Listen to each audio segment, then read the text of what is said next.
इस कार्यक्रम के पुण्यार्जक हैं श्री सुमतिनाथ स्वामी जैन श्वेतांबर मूर्ति पूजक संघ, रामदास पेठ, नागपुर।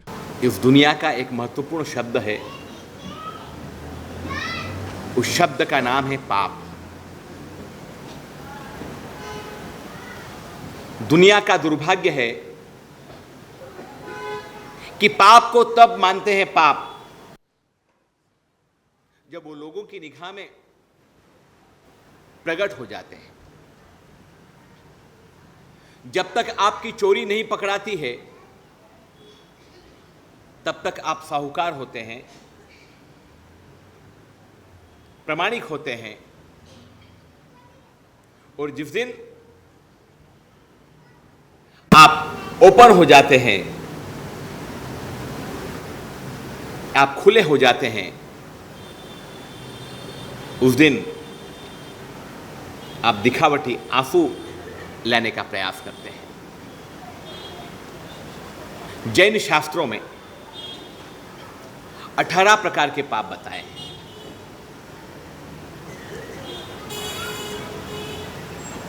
उनमें से 3 प्रकार के पापों की व्याख्या हो चुकी है। कुछ आगे के पापों की विवेचना हम अभी समझने लगेंगे,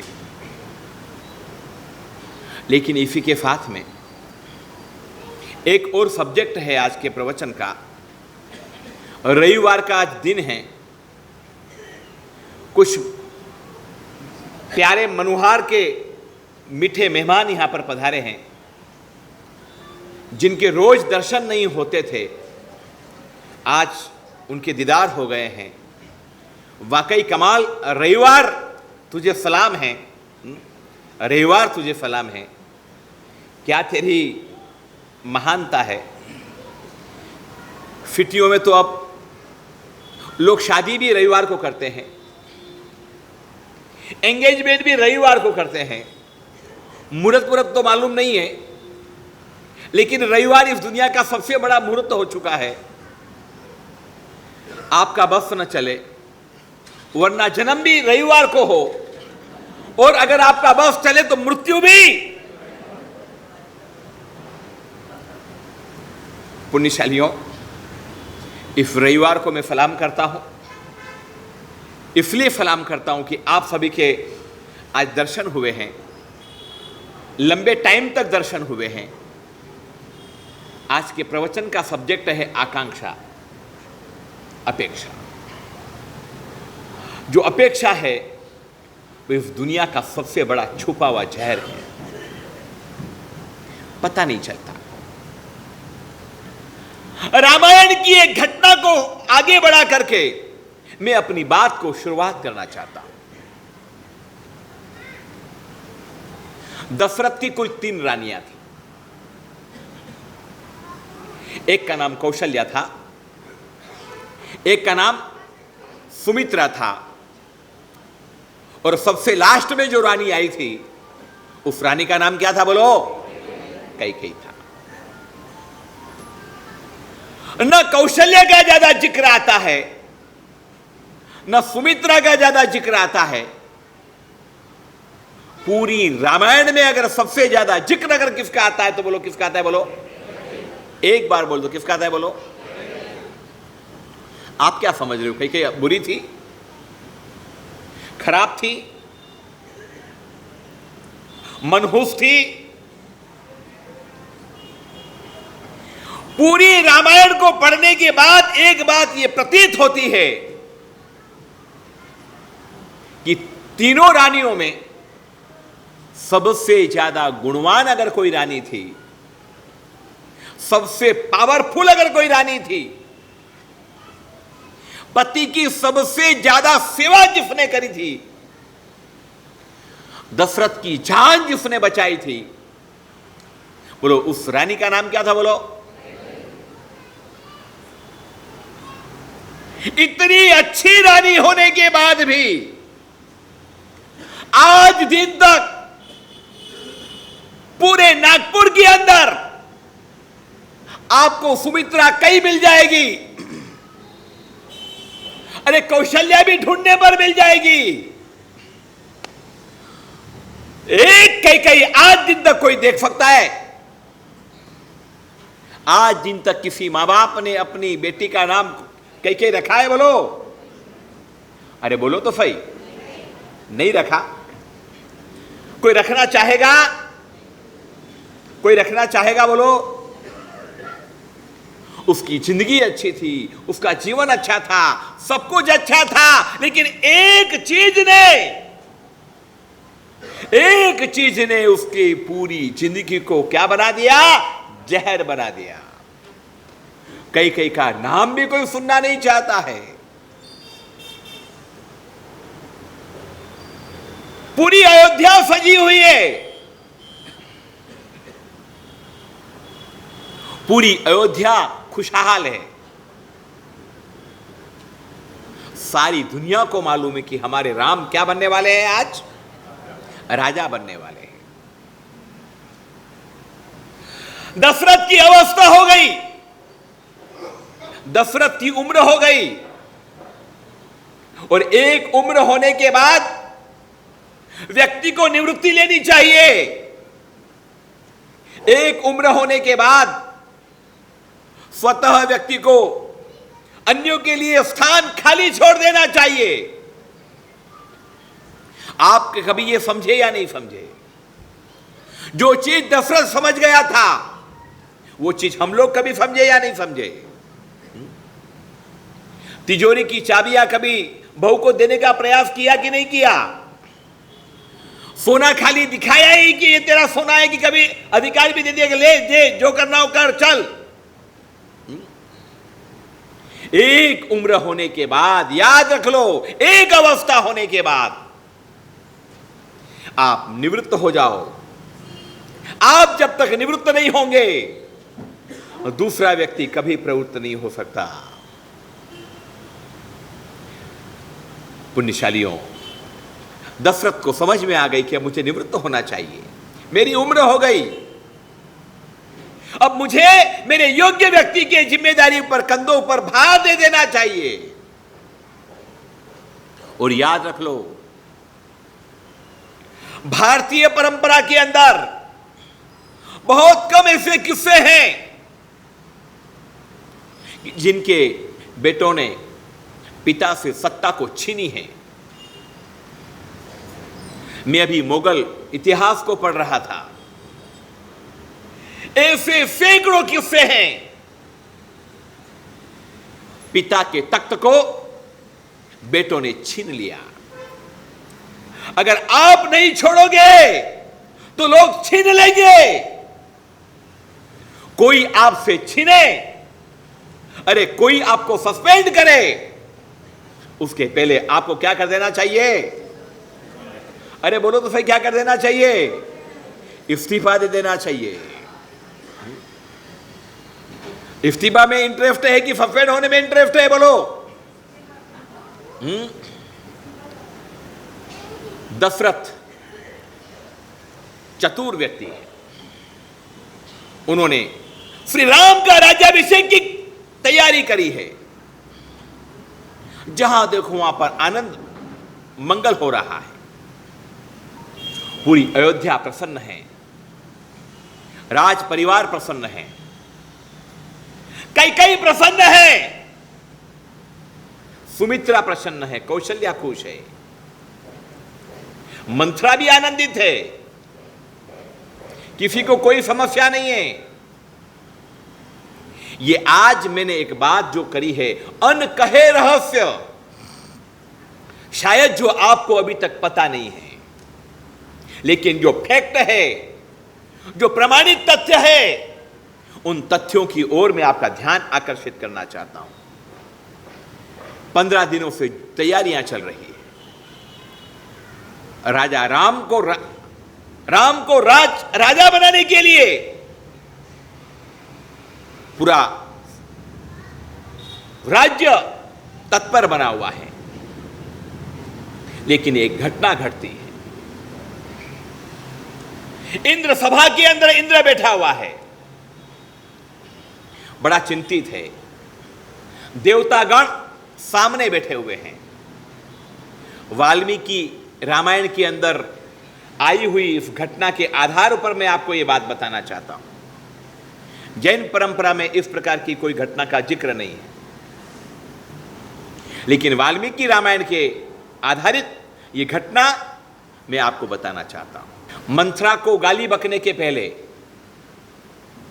यह जिक्र आप बराबर सुनना। अयोध्या पूरी राममय बन रही है, जहां देखो वहां पर आनंद आनंद है। हमारा प्रिय व्यक्ति राजा बन रहा है। मैंने ऐसे व्यक्तियों को देखा है कि जो प्यार में अंधे होते हैं, पागल होते हैं, दीवाने होते हैं। कॉर्पोरेट कोई दूसरा जीतता है, लेकिन उसके साथी समझ रहे हैं कि वो तो ठीक है, हम कॉर्पोरेट बन रहे हैं। आमदार कोई चुनता है, लेकिन उसके साथीगण समझते हैं कि आमदार तो मैं बना हूं। खासदार, सांसद का चुनाव कोई जीतता है और कोई व्यक्ति समझता है कि चुनाव तो मैं जीत रहा हूं। पूरी अयोध्या में एक ही बात है कि राम तो खाली नाम है। लोगों को लग रहा है कि सच्ची में तो हम राजा बन रहे हैं। हमारा राम राजा बने। ये तो बात की बात है, असली राजा तो हम बन रहे हैं। इधर ये पूरा आनंद मंगल में, उल्लसित भावना में चल रहा है राज्य, और उधर इंद्र सभा में एक गोपनीय मीटिंग का आयोजन किया जा रहा है। सारे देवतागण मायूस है, इंद्र के सामने नतमस्तक है। देवतागण बोल रहे हैं, महाराज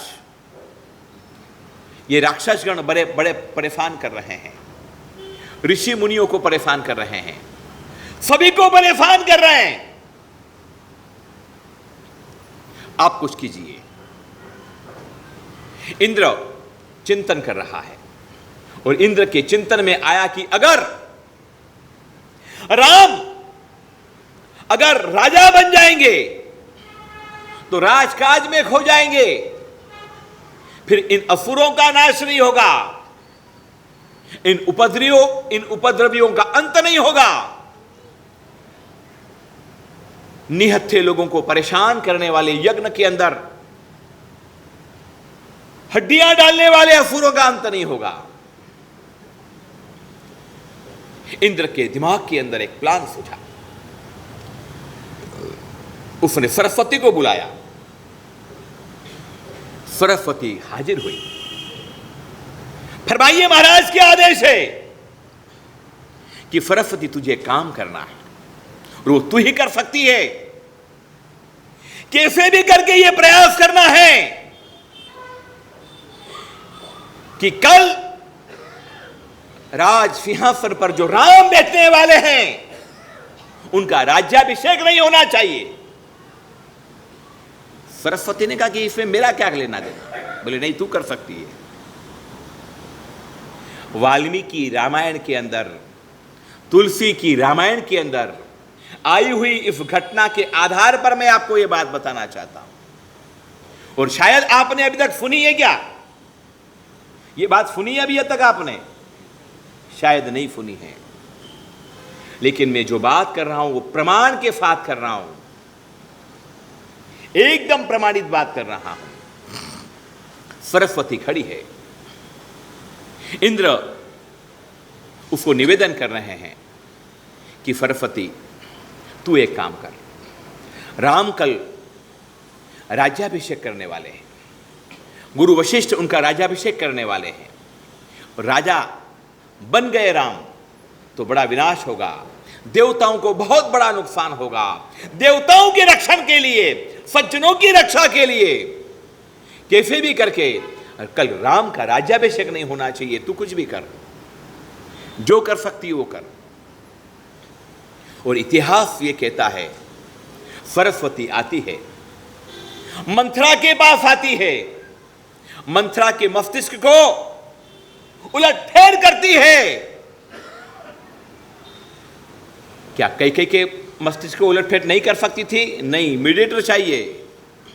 किसी भी व्यक्ति को समझाने के लिए या भड़काने के लिए कोई माध्यम चाहिए, और माध्यम मंत्रा बनी।